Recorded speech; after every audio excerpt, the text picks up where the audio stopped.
The hosts open on what they call Nvidia World, portraying GTC 2026 less as a trade show than as a display of industrial command.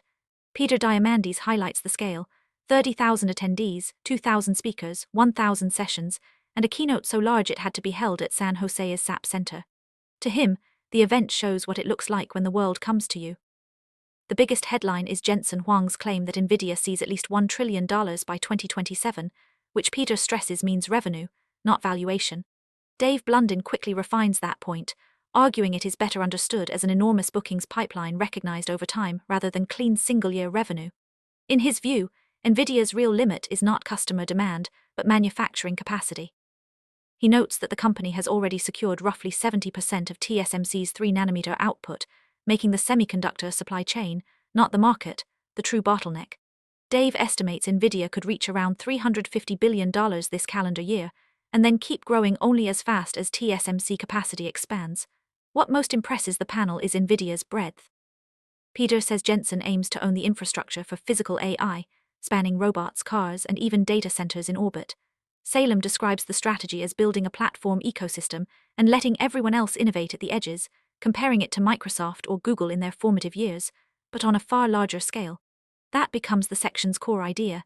Nvidia is not just selling chips, but becoming the substrate on which other trillion-dollar industries may depend. The group then considers whether that kind of scale invites utility-style regulation or antitrust scrutiny. Alex Wisner-Gross pushes back on the idea that Nvidia's pervasiveness is inherently anti-competitive, framing GTC as the Western response to China's AI industrial policy. But Dave returns to the more immediate concern. If Nvidia keeps using its leverage to lock up future fab capacity, governments may step in. The panel agrees the key question is no longer whether Nvidia is dominant, but whether anyone else can secure enough manufacturing to challenge it before the next wave of AI hardware demand arrives.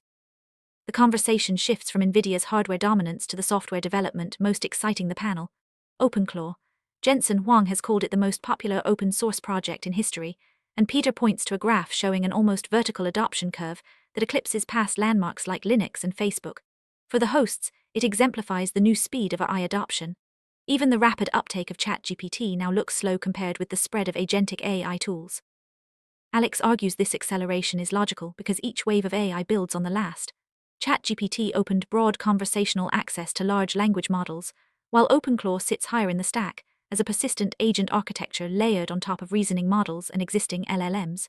Because it composes earlier breakthroughs rather than starting from scratch, it can spread faster than they did. He predicts the cycle will keep compressing, joking that by 2027 people may marvel at a repository that reaches 1 billion stars in 5 minutes. Salem makes the bigger claim. OpenClaw, along with Nvidia's enterprise packaging of similar capabilities, signals the start of what he calls the organizational singularity. His argument is that most companies still run on brittle human-to-human workflows full of delay, miscommunication, jealousy, and inconsistent execution. Once those workflows can be translated into agent-to-agent systems that recursively improve, organizations that fail to adapt will lose competitiveness. In his view, every institution now faces the same survival mandate: build an AI-native operating system at the edge and begin migrating workflows into it. Dave grounds that vision in a practical example. Amazon Bedrock now lets OpenClaw run securely inside AWS, and he says he set it up in under 10 minutes. The breakthrough for business is not just more intelligence, but secure integration with email, Slack, and core enterprise systems. Developers have had AI leverage for a while, but the rest of the company has only now crossed into a world where AI is easy to use for daily operations. That is why the panel believes enterprise adoption could surpass consumer adoption, marking a turning point in how organizations are run. After discussing software agents, the hosts turn to physical AI, where Jensen Huang's GTC announcements expand Nvidia's ambitions well beyond language models and enterprise software. Nvidia is positioning itself across robots, cars, telecom infrastructure, and autonomous mobility. Peter plays a clip of Jensen saying nearly every robot company is working with Nvidia, while also announcing new partners for Nvidia's Robo-Taxi-ready platform, including BYD, Hyundai, Nissan, and others that together produce about 18 million cars a year. Uber is joining as a deployment partner too. Peter's reaction is blunt: insane. In his view, Nvidia is no longer just inside PCs or cloud servers, but increasingly inside everything. The hosts describe this as a new industrial computing stack. Radio towers become AI infrastructure, cars become mobile inference systems, and robots become customers of Nvidia's platforms. Peter wonders how long it will be before regulators begin to view Nvidia as a form of critical infrastructure. His concern is not just monopoly in a narrow sense, but concentration across layer after layer of the AI economy. Alex pushes back on the idea that ubiquity automatically means abuse. He argues the West should want a national champion capable of integrating AI across the full industrial landscape, especially as China pursues its own state-backed AI strategy. From his perspective, Nvidia's spread into robots and autonomous vehicles reflects strategic strength, not necessarily a problem. Still, Peter and Dave argue there is a real difference between broad adoption and control of irreplaceable bottlenecks. If customers can only get enough chips through Nvidia's preferred channels, that creates leverage that may become economically and politically hard to sustain. The hosts keep returning to manufacturing as the hidden force behind physical AI. Dave notes that demand is so intense customers are effectively begging Jensen for supply, echoing Larry Ellison's line about tech leaders lining up outside Nvidia's door. In most industries, sellers chase buyers. Here, buyers plead for allocation. To them, that inversion shows just how abnormal the AI infrastructure economy has become. And because robots, fleets, logistics, and city systems touch the material world, Nvidia increasingly looks less like a participant in the AI boom than a company helping define the operating system of the real economy. One of the strangest GTC announcements was Nvidia's Vera Rubin Space One, a plan to push data center infrastructure into orbit. Jensen Huang says the company is working on cooling for space-based compute, where there is no conduction or convection, only radiation. The hosts treat this not as a gimmick, but as evidence that orbital computing is entering the serious infrastructure roadmap. Peter uses it to show how quickly industry assumptions break. Just months earlier, semiconductor and cooling startups were focused on liquid cooling advances for terrestrial data centers. If compute shifts to orbit, those priorities can change almost overnight. Salem calls that the nature of the singularity. Architectures that seem rational one month can be displaced by something radically new the next. The group ties this to Elon Musk's broader vision of orbital industry, and eventually a Dyson swarm. Alex gives the technical framing. In his view, radiation-based cooling in orbit is not especially difficult in principle, and the idea that it is a major blocker is overstated. Humanity already knows how to cool orbital compute and protect electronics from ionizing radiation through shielding, error correction, older process nodes, and even magnetic field deflection for charged particles. What surprises him is not that Nvidia is doing this now, but that it did not invest in space-specific cooling earlier. To him, orbit-based GPU deployment feels less like science fiction than a delayed optimization. The discussion then turns to latency. Alex argues that low Earth orbit can already support very low latency communications, similar to what users increasingly expect from Starlink. He adds a more speculative possibility: neutrino-based communication. It is impractical today, but he notes there is no known law of physics that rules out dramatically better systems in the future, potentially enabling ultra-low latency links straight through the Earth. The hosts laugh, but also treat it as another reminder that assumptions can collapse quickly. Dave draws out one practical takeaway: older process nodes may regain value because they are more radiation resistant and rely on underused manufacturing capacity. The larger point is that AI infrastructure is no longer bounded by conventional data centers. The question is no longer just how many GPUs can be built, but where in the solar system compute should live. The hosts shift from infrastructure scale to capability economics, starting with Sam Altman's claim that OpenAI cut the cost of getting the same answer to a hard problem by roughly 1000x in about 16 months, from its first reasoning model to GPT-5.4. Alex says that sounds plausible and fits the show's broader view of roughly 40x annual hyperdeflation in AI costs, but he adds an important nuance. The biggest gains are tied specifically to the reasoning model error, not just to generic model scaling over a longer period. That opens a deeper discussion of why inference-time compute has become the key battleground. Before reasoning models, most effort went into training. But once models became capable enough to benefit from chain of thought and extended reasoning, spending more compute at inference began driving major capability gains. Alex argues inference had been so underexplored that the industry was able to unlock a great deal of performance simply by letting models think longer. Dave says this is one reason people are underestimating the near-term curve. If the industry has already achieved a 1000x improvement, assuming next year brings only marginal progress is probably the wrong frame. Peter emphasizes the abundance case. If intelligence keeps getting radically cheaper, then billions of people with smartphones could eventually carry extraordinary AI capability in their pockets, with implications for education, healthcare, reskilling, and everyday empowerment. Salem offers a counterpoint. If optimization continues this fast, Maybe the world will not need as many giant data centers and energy systems as many expect, because local models and efficient agent systems could shrink the required footprint.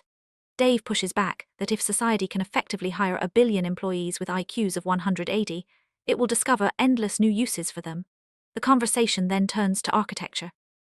Altman suggests another leap is coming, comparable to the shift from LSTMs to transformers, and that current models may already be smart enough to help invent their successor.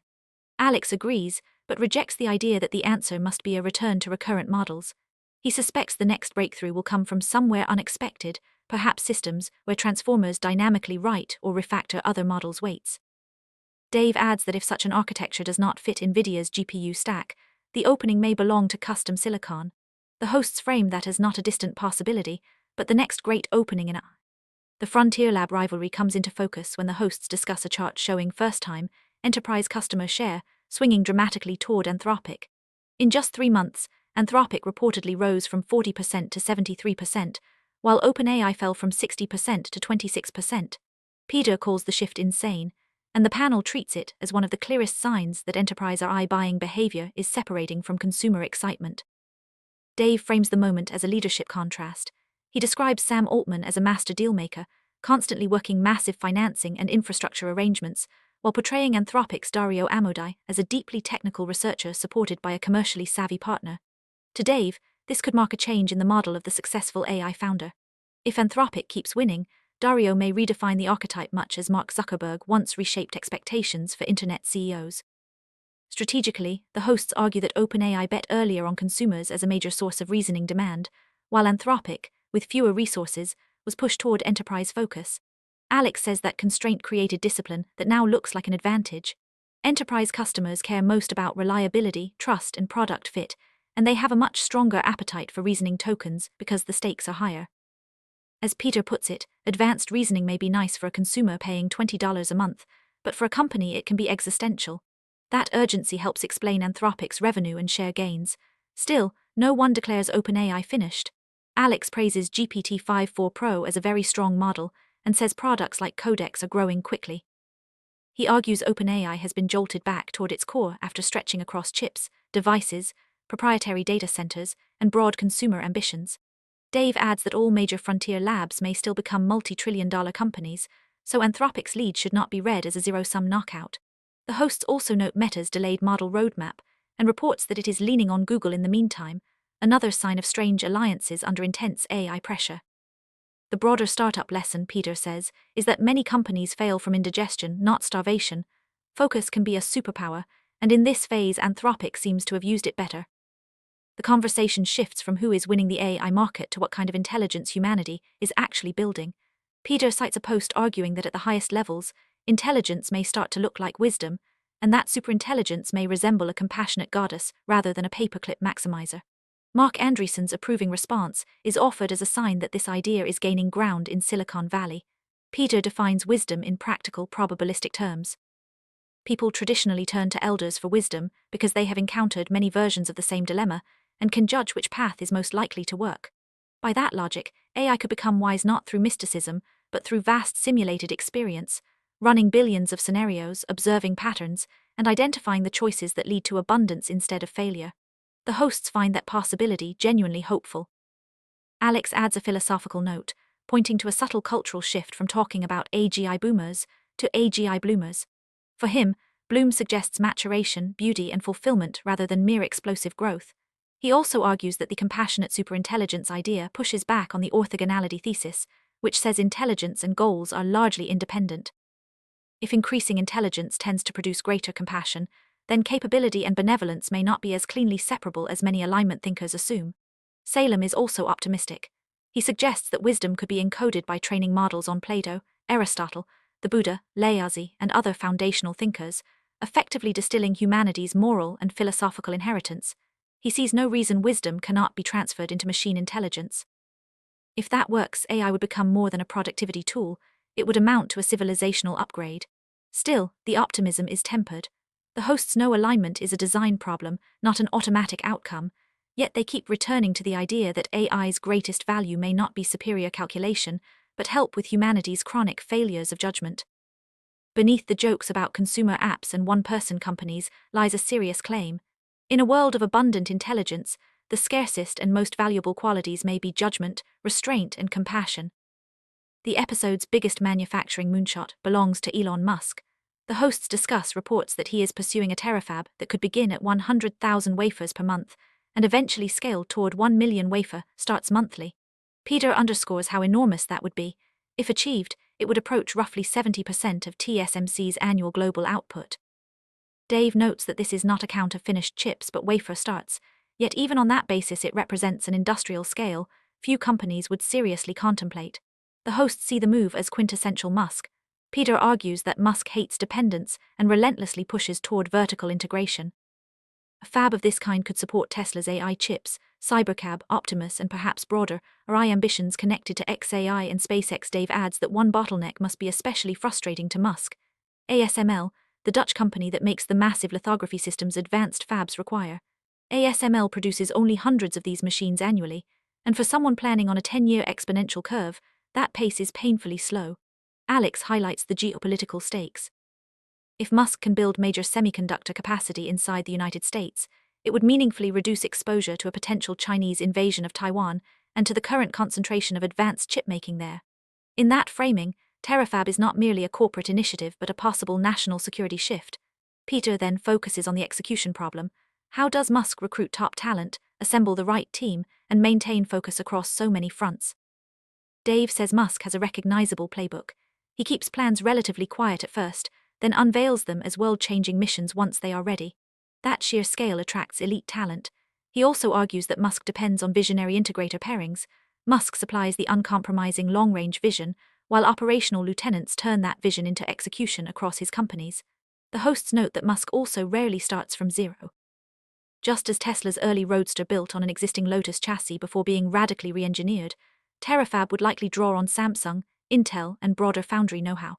Even so, the ambition is extraordinary, and Peter suggests that if Musk can combine Tesla, XAI, SpaceX, Optimus, orbital data centers, and semiconductor manufacturing, he is assembling exactly the kind of empire that could enter the conversation about the first $100 trillion company.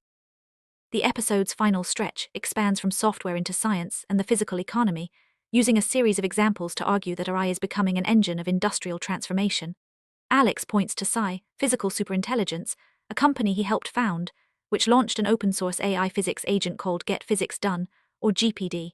He says even senior academics are recommending it broadly to faculty, postdocs, and students. In the host's framing, the value is not that AI simply replaces physicists, but that it dramatically increases the rate at which hypotheses can be generated and tested. Peter summarizes the idea as putting the world's best physicist into every lab. That theme of scientific acceleration sits beside a cultural argument about storytelling. Peter notes that the Future Vision XPRIZE has already drawn 1,000 entries from 15 countries for 3-minute trailers imagining positive futures. Salem argues that narrative is how societies actually shift their beliefs. Facts alone often trigger resistance, while stories reshape what people believe is possible. He describes science fiction as pre-implementation architecture and a kind of future R&D, reinforcing the show's broader view that optimism and imagination are strategic tools, not cosmetic add-ons. The discussion then turns to energy, especially nuclear power. The hosts argue that growing AI demand is helping force a political and industrial rethink.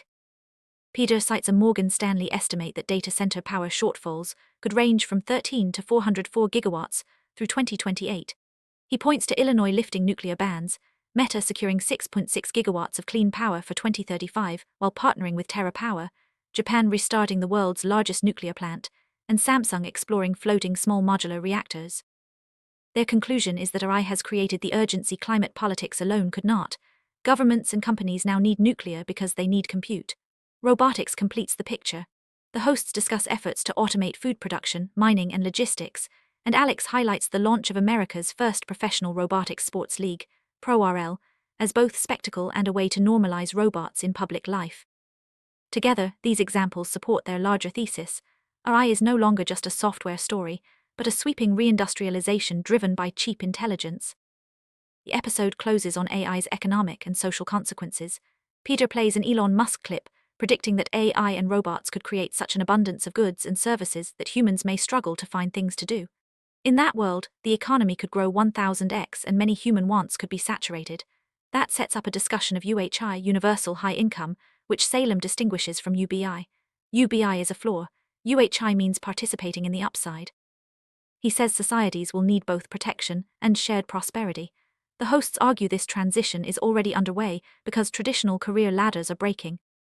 Peter cites data from a computer science professor showing job placement collapsing in just 3 years, from 89% of students placed at $94,000 in fall 2023 to 71%, then 43%, then 31%, and now just 19% at salaries below $61,000 by spring 2025. He calls it brutal, noting that many students effectively mortgaged their future for careers that disappeared while they were still in school. And they warn this pressure will not stop at coding. Law, accounting, medicine, and other prestige paths may be next. Dave argues that this is why ownership is becoming the only reliable path. W-2 income will matter less than equity, cap tables, and productive assets. He says the old college-to-job playbook is now dangerously outdated. GitHub meritocracy had already weakened credentialism in software, and now even colleges face rising bankruptcy pressure. Peter's advice to parents is blunt: teach kids to become creators, founders, or startup joiners, not passive job seekers. Even if not everyone starts a company, everyone should get on the field where value is being created. The hosts also acknowledge transition pain. Dave predicts government jobs may be among the last to automate because institutions move slowly. Peter says meaning still matters. Life's purpose comes from positive impact, and technology can democratize solutions at scale. Salem adds that poverty ends not through slogans, but when falling marginal costs make education, intelligence, and capability abundant. The closing message is clear. Don't respond with denial or despair, but adapt, use AI, pursue ownership, and help turn abundance into human flourishing.